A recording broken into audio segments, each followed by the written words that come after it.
भर्गो देवस्य धीमहि धियो यो नः प्रचोदयात्।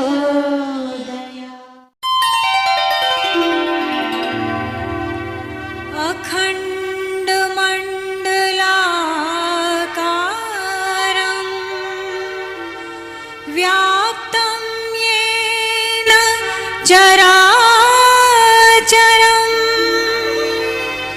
तत्पदं दर्शितं येन तस्मै श्री गुरुवे नमः। मित्रों, गायत्री की साधना कभी भी निष्फल नहीं जाती है। जो भी व्यक्ति गायत्री की साधना करता है उसे कुछ ना कुछ उसके शुभ परिणाम जरूर प्राप्त होते हैं। यह व्यक्ति के करने के ऊपर निर्भर करता है कि वो साधना किस तरीके से कर रहा है। चाहे आप मानसिक जाप करें या आप मंत्र लेखन करें या आप जो है उपांशु जाप करें, उनके परिणाम आपको जीवन में अवश्य दिखाई देते हैं। यदि कलयुग की बात करें तो आचार्य पंडित श्री राम शर्मा, जिन्होंने कि 24 लाख के पुरस्कार किए और उन्होंने विश्व के कल्याण की कामना की, इतना बड़ा मिशन उन्होंने खड़ा किया जो कि अकल्पनीय है। आज करोड़ों लोग गायत्री परिवार से जुड़े हुए हैं। आज करोड़ों लोग जो है गायत्री मंत्र का जाप करते और उसका लाभ ले रहे हैं।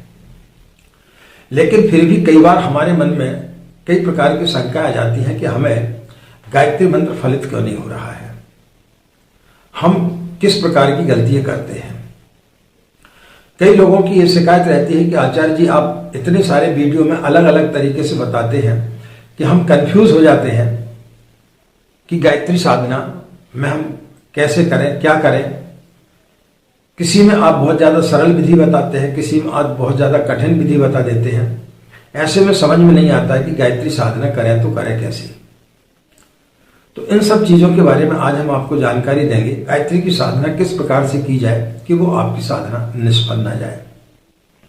राधे राधे, जय श्री कृष्णा, नमस्कार। मैं आचार्य पंडित गिरीश बारोलिया। गायत्री महामंत्र ओम भूर्भुवः स्वाहा तत्सवितुर्वरेण्यं भर्गो देवस्य धीमहि धियो यो नः प्रचोदयात्।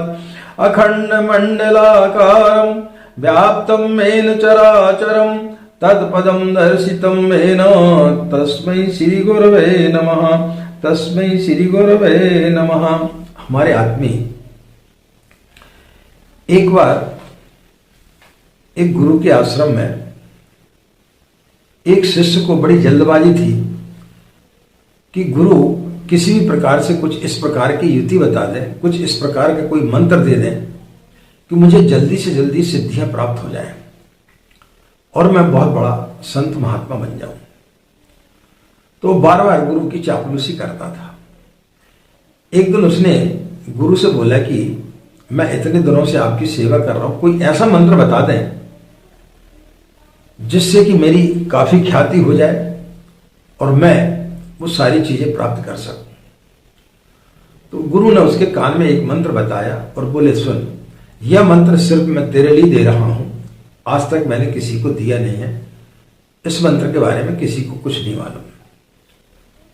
वह बड़ा प्रसन्न हुआ और उस मंत्र का जाप करने लगा। कुछ समय के पश्चात में गुरु ने उनके लिए शहर में भेजा कि कुछ सामग्री लेकर के आ जाए। जब वो शहर के लिए रवाना हुआ तो रास्ते में देखा कि लोग जो है उस मंत्र का जाप करते चले जा रहे हैं। एक नदी पड़ी, बच्चे लोग स्नान कर रहे हैं, स्नान करने के बाद में उस मंत्र का जाप कर रहे हैं। आगे बढ़ा, स्कूल देखा, स्कूल में जो प्रार्थना हो रही है उसमें उसी मंत्र का उच्चारण किया जा रहा है। और आगे बढ़ा, मंदिरों में लाउड स्पीकर में उस मंत्र का जाप की ध्वनि उसको सुनाई दी। अब तो उसका पारा जो है बहुत ज्यादा चढ़ गया। उसने बोला कि गुरु ने मेरे साथ में छल किया, गुरु ने मुझे धोखा दिया। गुरु तो बोल रहे थे कि इस मंत्र को तेरे अलावा मैंने किसी को नहीं बताया। बड़े गुस्से में सामान आमान लेकर के आश्रम में आया और गुरु से बोला कि आपने मेरे साथ में बहुत बड़ा छल किया। गुरु ने बोला क्या हुआ? बोले आपने जो मंत्र दिया था वो तो जगह जगह लोग बोल रहे हैं और वो गायत्री मंत्र है, उसको तो मैं भी जानता था, लेकिन आपने बोला कि इस प्रकार का जो मंत्र है वो कोई नहीं जानता, मैं जो तुझे दे रहा हूं और किसी को नहीं मालूम, लेकिन वो तो सबको मालूम है, सभी लोग गायत्री मंत्र का उच्चारण कर रहे हैं। तब गुरु ने उसका क्रोध शांत करते हुए अपने झोले से एक पत्थर निकाला, बहुत चमकीला था।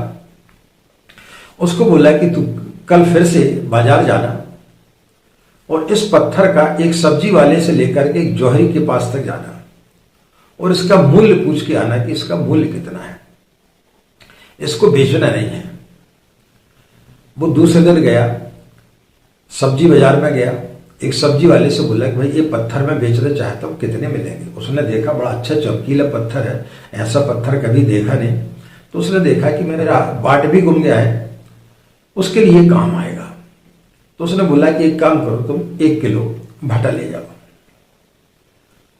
और आगे बढ़ा, अनाज वाले के पास गया, अनाज वाले ने देखा बड़ा सुंदर पत्थर है, तो उसने बोला कि एक काम करो, 1 बोरा जो है आप चावल ले जाओ।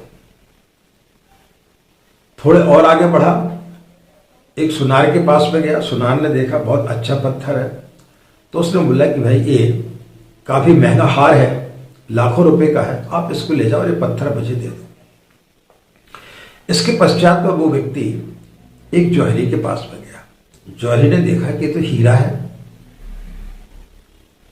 ऐसा हीरा मैंने आज तक नहीं देखा, ये तो बहुत ही बहुमूल्य है, मेरे पास में जितनी संपदा है वो भी इसके मूल्य से कम है, यह तो बहुत ही ज्यादा बहुमूल्य है। तो उसने बोला कि देखो भाई, मेरे पास में इतना धन है कि आपकी 7 पीढ़ी यदि घर पर बैठ करके भी खाए तो कमेगी नहीं, तो आप मेरी पूरी प्रॉपर्टी ले जाए, पूरी जितनी भी मेरे पास में धन दौलत है वो सब ले जाए और इसको मुझे दे दे। वो वापस लौट के आया और गुरुदेव को बताया। तो उन्होंने बोला कि देखो भाई, गायत्री मंत्र जो जौहरी के पास में जाता है, जो उसको समझ लेता है, उसके लिए वो अमूल्य है। सब्जी वाले के लिए वो 1 किलो भट्टे के बराबर है, अनाज वाले के लिए 1 बोरा चावल के बराबर है, सुनार के लिए 1 गहने के बराबर है। लेकिन जो सही जौहरी है, जो सही जान लेता है उस मंत्र को, उसका फिर कोई मूल्य नहीं रह जाता। तो हम जब गायत्री मंत्र का जाप करते हैं, तो जब हम इस प्रकार से समझें कि कोई व्यक्ति, कोई बच्चा पहली क्लास में गया और वो डॉक्टर बनना चाहता और वो सोचे कि मैं आज ही डॉक्टर बन जाऊं, तो कैसे डॉक्टर बनेगा? पहली कक्षा जब पढ़ेगा, प्ले ग्रुप में जब पढ़ेगा, तो वो स्कूल जाने के लिए रोएगा भी, उसका वहां पर मन भी नहीं लगेगा। लेकिन जब 1-2 साल वो आगे की कक्षाओं में जाता है, तो फिर धीरे धीरे उसका अभ्यास हो जाता है, स्वयं तैयार होने लगता है और स्वयं जाने लगता है। एक छोटी सी डिग्री प्राप्त करने के लिए डॉक्टर हो, इंजीनियर हो, सीए हो, वकील हो, जज हो, या कोई फौजी हो, या कोई आईएएस ऑफिसर हो, उस डिग्री प्राप्त करने के लिए व्यक्ति को अपने जीवन के 15 से 20 साल खपाना पड़ते हैं, दिन भर मेहनत करना पड़ती है, तब कहीं जाकर के वो उसका अधिकारी बनता है। हम चाहते हैं कि हम 2-3 दिन के अंदर गायत्री मंत्र को फलित कर लें। कितने लोगों के फोन आते हैं कि गुरुजी, गायत्री मंत्र कितने देर में सिद्ध हो जाएगा? गायत्री मंत्र कोई भट्टाभाजी तो है नहीं है कि आपने 5 दिन जपा, 11 दिन जपा, 21 दिन जपा और आपको सिद्ध हो जाएगा। बुद्ध जब अपने घर से निकले तो 10-12 साल तक उन्होंने कई वेदों का अध्ययन किया, बड़े बड़े संत महात्माओं से मिले, लेकिन जब वो गया में एक वृक्ष के नीचे बैठे, जैसे बोधि वृक्ष के नाम से जानते, वहां वो बुद्धत्व को प्राप्त हो गया। तो अध्यात्म में जब घटना होती है तो 1 सेकंड लगता है, लेकिन वो कब घटती? जब आपकी श्रद्धा होती, जब आपका विश्वास होता है। आप यदि इस उद्देश्य से करेंगे कि हम गायत्री मंत्र का जाप करें, हमारी शादी नहीं हो रही, हमारी शादी हो जाएगी, हमारी नौकरी नहीं लग रही, नौकरी लग जाएगी, ये सब चीजें प्राप्त होंगी आपको। भौतिक चीजें व्यक्ति को धीरे धीरे प्राप्त होती हैं जितनी उसकी श्रद्धा और भक्ति होती है। लेकिन गायत्री मंत्र या कोई भी जब हम पूजा पाठ करते हैं, वो व्यक्ति के अंदर अमूलचूल परिवर्तन लाता है। तो यदि आपको वो अमूलचूल परिवर्तन अपने जीवन में लाना है, आपको जौहरी जैसे बनना है, तो फिर हम जो अन्य वीडियो डालते हैं जो लोगों के सिर के ऊपर से निकल जाता है, तो वो हम उनके लिए नहीं डालते जो गायत्री मंत्र का जाप प्रारंभ करने के लिए जा रहे हैं। यदि आप गायत्री मंत्र का जाप प्रारंभ करने के लिए जा रहे हैं तो शुरू में आप 24 बार मंत्र का जाप करें, 1 माला का जाप करें, धीरे धीरे आप उसको बढ़ाएं, 3 माला का जाप करें। लेकिन आप समझा नहीं, अभी हमें गायत्री मंत्र बोलना आता नहीं है, 1 माला के जप करने में हमें आधा घंटे से 1 घंटा लगता है और हम 24,000 का अनुष्ठान कर लें या हम 1.25 लाख का अनुष्ठान कर लें, तो फिर दिक्कत हो जाएगी। जब 24,000 के अनुष्ठान के बारे में बताते हैं तब उसकी विधि अलग होती है। 1.25 लाख का जब हम अनुष्ठान करते हैं तो वो थोड़ा और कठिन हो जाता है, और जब व्यक्ति पुरुषचारण करता है तो वो सबसे ज्यादा कठिन विधि हो जाती है। तो यदि आप पुरुषचारण की विधि को सुनेंगे तो फिर आप निश्चित रूप से कंफ्यूज होंगे, आपको लगेगा कि इतनी सारी चीजें हम कैसे तय कर पाएंगे। जैसे आप इसको इस प्रकार से समझें कि एक क्रिकेट प्लेयर है, जब वो अपने स्कूल में खेलता है उस समय की बात अलग रहती है, जब राज्य स्तर पर खेलता है तो उसका थोड़ा सा और नाम होता है, लेकिन जब इंटरनेशनल में जब वो खेलने के लिए जाता है उस समय उसका नाम भी होता है, उसको इज्जत भी मिलती है, प्रतिष्ठा भी मिलती है और धन भी मिलता है। वो सारी चीजें उस समय मिलती हैं। तो जैसी जैसी व्यक्ति की साधना ऊपर बढ़ते चली जाती है तब फिर वो इंटरनेशनल की स्थिति में आ जाता है, इंटरनेशनल प्लेयर की स्थिति में आ जाता है। तब फिर उसके लिए पद, प्रतिष्ठा, मान, सम्मान, धन, दौलत, यश, सारी चीजें प्राप्त होती हैं। लेकिन हम चाहें कि हम शुरुआती दौर में ये सब चीजें प्राप्त कर लें तो ऐसा नहीं होता है। हाँ, लेकिन आप गायत्री मंत्र का चाहे 24 बार जाप करें या 108 बार जाप करें या 324 बार जाप करें या 5 माला का जाप करें, 11 माला का जाप करें, शुरू में जो भी आप माला का जाप करेंगे आपको निश्चित रूप से फल उसका प्राप्त होगा। इसमें किसी प्रकार का कोई भी संदेह नहीं है। जिस प्रकार से कि उस चमकीले पत्थर को एक सब्जी वाला 1 किलो भटे के रूप में तोलता है, यानी कुछ तो उसको वो उसका मूल्य दे रहा है। तो इसी प्रकार से जो भी व्यक्ति गायत्री की साधना करता है तो उसको कुछ ना कुछ प्राप्त जरूर होता है। गायत्री साधना किसी भी व्यक्ति की निष्फल बिल्कुल भी नहीं जाती है। बस आपको जल्दबाजी नहीं करना चाहिए और आपको पूर्ण श्रद्धा और भक्ति के साथ में आपको गायत्री की साधना करना चाहिए। तो जो व्यक्ति गायत्री की साधना करता है उसके लिए निश्चित रूप से सारी चीजें प्राप्त होती हैं। लेकिन उसके कुछ छोटे से नियम होते हैं कि गायत्री की साधना यदि आप कर रहे हैं तो आपको जो है मांस मदिरा आदि का आपको त्याग करना चाहिए।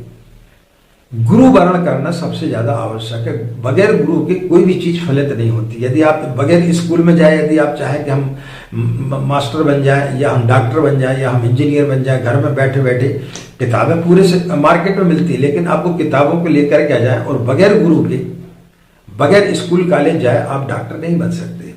इसी प्रकार से किसी भी मंत्र का जब हम जाप करते हैं तो बगैर गुरु के हमें वो मंत्र फलित नहीं होता है। तो गुरु वर्ण व्यक्ति को करना चाहिए। उसके पश्चात यदि आप गायत्री मंत्र का जाप करते हैं तो 100% गायत्री मंत्र आपको जो है वो फलित होगा। गुरु एक प्रकार का ट्रांसफार्मर होता है। जैसे आपने घर बहुत सुंदर बनवा लिया, उसमें सुंदर आपने बिजली की फिटिंग करवा ली, लेकिन जब तक उसके तार ट्रांसफार्मर से नहीं जुड़ेंगे तब तक आपके घर में बिजली नहीं आएगी। इसी प्रकार से हम किसी भी मंत्र का जब जाप करते हैं तो जब तक हम उस ट्रांसफार्मर रूपी गुरु से नहीं जुड़ते हैं तब तक उसमें करंट नहीं आता है। तो गुरु वर्ण करके यदि हम गायत्री की साधना करते हैं तो बड़े जल्दी सफल होती है। हमें कई बार जो है, जैसे जो जौहरी है उसके आधार पर जब वो हमसे प्रश्न करते हैं तो उसके आधार पर भी वीडियो बनाना पड़ता है, एक सुनार के हिसाब से भी वीडियो बनाना पड़ता है, एक अनाज वाले के आधार पर भी वीडियो बनाना पड़ता है, एक सब्जी वाले के हिसाब से भी वीडियो बनाना पड़ता है। लेकिन जो अभी सब्जी वाले के स्तर पर है, जो अभी KG1 KG2 में पढ़ रहा है, और वो यदि कॉलेज की किताब पढ़ने लगेगा या प्राइमरी स्कूल की किताब पढ़ने लगेगा तो उसका दिमाग तो पागल हो जाएगा। वो तो सोचेगा कि तो बहुत कठिन चीज है, मैं कैसे कर पाऊंगा। तो ये सब चीजें स्टेप बाय स्टेप होती है। धीरे धीरे सीढ़ी चढ़ने से आदमी उस गंतव्य तक पहुंचता है। आप सोचें कि उस गंतव्य तक हम जो है 15 दिन में पहुंच जाए, तो इस प्रकार से संभव नहीं होता है। ईश्वर की साधना में व्यक्ति को जल्दबाजी नहीं करना चाहिए। हर व्यक्ति जो है हमेशा जल्दबाजी में रहता है। आपने देखा होगा रेलवे क्रॉसिंग में, यदि रेलवे फाटक बंद है तो आदमी को कहीं कोई काम नहीं है, लेकिन वो बड़े जल्दी से जो है वहां से निकलना चाहता है और निकल करके चला जाता है। कई बार दुर्घटनाएं भी हो जाती हैं, और जब वो उस तरफ जाता है तो वहां जाकर के होटल में बैठ करके अपने यार दोस्तों से गप मारता है। तो उस समय जो है इसी प्रकार से जब हम साधना करते हैं तो हमारा भी दिमाग इसी प्रकार से चलता है कि जल्दी से जल्दी क्रॉस करके भागे। आपको बहुत भूख लगी है, लेकिन आपका कोई मित्र मिल गया बहुत पुराना, या कोई नाते रिश्तेदार आ गया, तो आप घंटों से उससे गप मारते रहेंगे और आपको पता नहीं चलेगा, क्योंकि वहां आपका मन लग रहा है। लेकिन जब हम साधना करते तो उस समय हमारा मन नहीं लगता, और जब आपका मन नहीं लगेगा और आप चाहेंगे कि हमें साधना फलित हो जाए, तो कैसे फलित होगी। पूज्य गुरुदेव ने 24 लाख के पुरस्कार किए, 24 लाख के 24 पुरस्कार किए। इस युग में कई लोगों ने भी और पुरस्कार किए हुए हैं, लेकिन उनको उतना लाभ क्यों नहीं हुआ?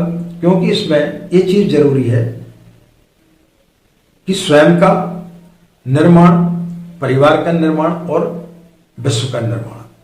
जो व्यक्ति विश्व के कल्याण की कामना करता है, जो व्यक्ति अपने परिवार समाज के कल्याण की कामना करता है, तो निश्चित रूप से उसका कल्याण तो होता ही है। हमने 1981 में पूज्य गुरुदेव से दीक्षा ली थी, और उनके आशीर्वाद से 1988 से 1998 तक हमने 10 साल तक जो है 9 गायत्री के पुरस्कार किए, 24 लाख के, बगैर भोजन किए, सिर्फ उबली सब्जी खाते थे बगैर नमक के। उसके पश्चात हमने अपने जीवन में लगभग 185 से ऊपर हमने 1.25 लाख के अनुष्ठान किए। दोनों नवरात्रि में लघु अनुष्ठान करते थे। तो जब हमने अपने जीवन में गायत्री के चमत्कार प्रतिक्षण देखे हैं, तो फिर गायत्री मंत्र आपको कैसे फलित नहीं होगा। लेकिन उसके पीछे यदि आप सोचें कि आज हमें जो मिल रहा है वो आपको तुरंत मिल जाए, लेकिन आप ये भूल जाते हैं कि हमारे पीछे उसकी 40 साल की साधना लगी हुई है। पूज्य गुरुदेव ने 24 लाख के जो 24 पुरस्कार किए, उनकी 24 साल की साधना लगी हुई थी, और उसके पीछे उनका प्रारब्ध भी था। तो ये सब चीजें हम किसी व्यक्ति की जब सफलता को देखते हैं तो ये भूल जाते हैं कि उसको सफलता उस जगह तक आने में उसको कितनी कठिनाइयों का सामना करना पड़ा होगा। तो हम जो चीज बताते हैं उसमें आपको भ्रमित नहीं होने चाहिए। पहली क्लास में यदि आप पढ़ रहे हैं, आप शुरू में यदि गायत्री मंत्र का जाप चालू कर रहे हैं, तो उस आधार पर उस वीडियो को सुनेंगे और उस आधार पर करेंगे तो आपको सफलता मिलेगी। लेकिन आप ऊंचे लेवल की साधना के बारे में सुनेंगे तो आप कंफ्यूज हो जाएंगे, आपका दिमाग जो है वो गड़बड़ हो जाएगा कि आचार्य जी अभी तो कुछ बता रहे थे, अभी कुछ बता रहे हैं। तो इसलिए जब हम गायत्री की साधना करते हैं चालू, तो ये मान के चलना चाहिए कि आपकी गायत्री की साधना कभी भी निष्फल नहीं जा सकती है, बशर्ते कि आपका समर्पण होना चाहिए और आपकी श्रद्धा होना चाहिए और विश्वास होना चाहिए, और गुरु वर्ण करके करेंगे तो निश्चित रूप से आपकी गायत्री साधना सफल होगी। और जिस स्तर के आप हैं उसी स्तर की चीजों को आप सोच करके यदि गायत्री साधना करेंगे, उससे ऊपर के यदि आप वीडियो सुनेंगे तो निश्चित रूप से आप कंफ्यूज हो जाएंगे। आपकी साधना जिस स्तर की है उसी स्तर की वीडियो आप सुने और उसी आधार पर आप उसको करें। एक बच्चे ने कमेंट्स लिखा था कि आचार्य जी आप ऐसे वीडियो डालते कभी कभी हमें कंफ्यूज हो जाते, तो हमने गायत्री की साधना ही बंद कर दी। हमने उसको लिखा कि भाई आप इस नंबर पर हम पर संपर्क करें। उसने संपर्क किया, हमने उसको समझाया। अब वो कितना समझा कितना नहीं समझा पता नहीं, क्योंकि फिर उसके बाद में उससे हमारी कोई बातचीत नहीं हुई है। तो कई लोग इस प्रकार से भ्रमित हो जाते हैं, तो आपको भ्रमित नहीं होना चाहिए और गायत्री की साधना को आपको नियमित रूप से करना चाहिए। ब्रह्म मुहूर्त में सोकर उठने की बात उन लोगों को की जाती है जिनकी साधना धीरे धीरे परिपक्व हो जाती है। कोई भी नया व्यक्ति जो है एकदम से ब्रह्म मुहूर्त में सो करके नहीं उठ सकता। जिसको एक माला का जाप करना है वो 4 बजे उठ जाएगा तो 5 बजे उसकी पूजा समाप्त हो जाएगी, बाकी समय पर क्या करेगा। एक समय को निर्धारित करें। जब आप शुरुआत में गायत्री की साधना करते थे, एक समय को निर्धारित कर लें, सुबह 5 बजे, 6 बजे, 7 बजे, जो भी आपके पास में समय है उस अनुकूल समय को आप निर्धारित कर लें और संख्या निर्धारित कर लें कि प्रतिदिन आप कितनी माला का जाप करेंगे, कितने मंत्रों का जाप करेंगे। तो समय निर्धारित होने चाहिए, संख्या निर्धारित होनी चाहिए, तो फिर निश्चित रूप से आपकी गायत्री साधना सफल होगी। गायत्री की साधना आपकी कभी निष्फल नहीं जा सकती है।